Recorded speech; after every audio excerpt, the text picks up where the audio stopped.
Wave Mile।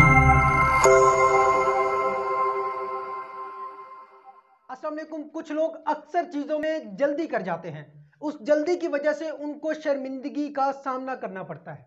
वो कौन सी चीज़ें हैं जिनमें जल्दी नहीं करनी चाहिए, जिनकी वजह से आपको शर्मिंदगी का सामना करना पड़ सकता है। नंबर 1, किसी पर तनकीद करने से पहले आप तहकीक कर लें।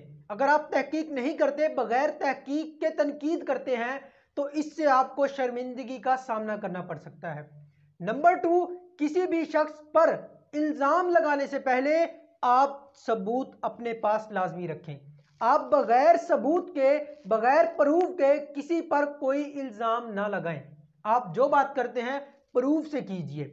आपके पास सुनी सुनाई बात ना हो, ये ना हो कि आपको बाद में शर्मिंदगी का सामना करना पड़े। नंबर 3, अगर आप किसी शख्स की किसी बात से इख्तलाफ रखते हैं, आप उस पर बहस करना चाहते हैं, तो आपके पास दलाइल होने चाहिए। आप जो बात करते हैं, जो बहस करते हैं, आप जो डिस्कस करते हैं, उसको दलील से कीजिए। अगर आपके पास दलील नहीं है तो आप कोशिश कीजिए कि आप किसी के साथ बहस ना करें। यह ना हो कि आप किसी से बहस करें, आपके पास दलील ना हो और आप बाद में शर्मिंदा